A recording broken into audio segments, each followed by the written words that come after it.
This thief is stealing $1,500 worth of Lego, according to the store's owner. Why does a toy that's been around for decades still manage to be one of the most expensive on the market? From childhood dreams to adult collections, Lego isn't just any toy. It's a cultural icon with a price tag to match. But why is Lego so expensive? Today, we're diving deep to uncover what makes these little plastic bricks worth every penny or not.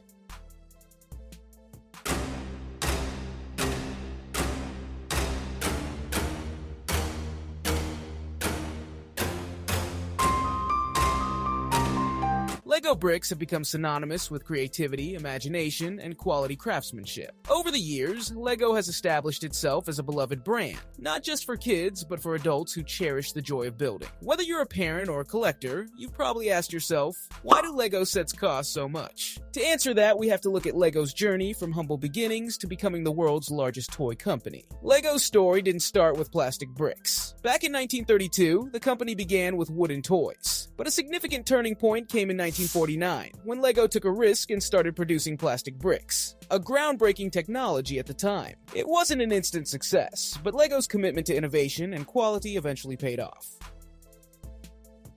One of Lego's first breakthroughs was the introduction of the town plan in 1955, which allowed kids to build entire cities with a system in play. This philosophy of interconnectivity and creativity is what sets Lego apart from other toys. In 1958, Lego perfected its iconic stud-and-tube method and interlocking system that allowed for large, stable builds. This design is still a staple of Lego today, and what's amazing is that pieces from the 1950s can still connect with modern sets. By the 1970s, Lego started to release more creative sets, like the 1978 Space Cruiser marking the beginning of themed sets. These sets expanded the Lego palette with new pieces and colors, unlocking endless possibilities for builders. As Lego continued to evolve, it transformed from a simple toy into a creative medium. By the 1980s, the company had seen huge success and global growth. Hour after hour, day after day, year after year, Lego changes. There's no end to Lego.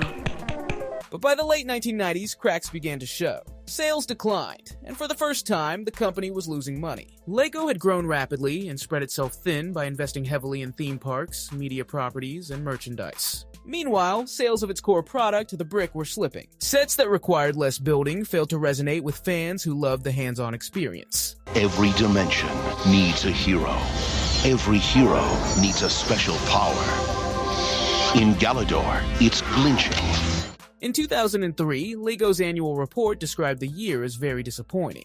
The company was struggling to keep up with the booming video game industry. Amid these struggles, Bionicle and licensed Star Wars sets became bright spots, keeping the company afloat. While Lego was trying to find its footing, something surprising happened. Adults started to rediscover Lego, finding joy in building with bricks. A growing community of passionate fans, many of whom had played with Lego as children or discovered it later in life, began spending significant amounts on Lego. For these enthusiasts, dedicating a room or even a basement to their Lego collection was common practice. By the early 2000s, as the internet gained traction, these fans connected online, sharing their builds and ideas. This led to a major shift in how Lego was perceived, not just as a kid's toy, but as something much more. Under new leadership in 2004, Lego refocused on its core business building with bricks. The company also began to take its adult fan community seriously, incorporating their ideas and feedback into new products. In 2007, Lego released a $500 Millennium Falcon with over 5,000 pieces, marking a significant leap in set complexity, price, and target demographic. This was a turning point for the company, signaling its commitment to engaging both kids and adults. 2 decades later, Lego has nearly 10 times the revenue it had before, but this success has come with a higher price tag.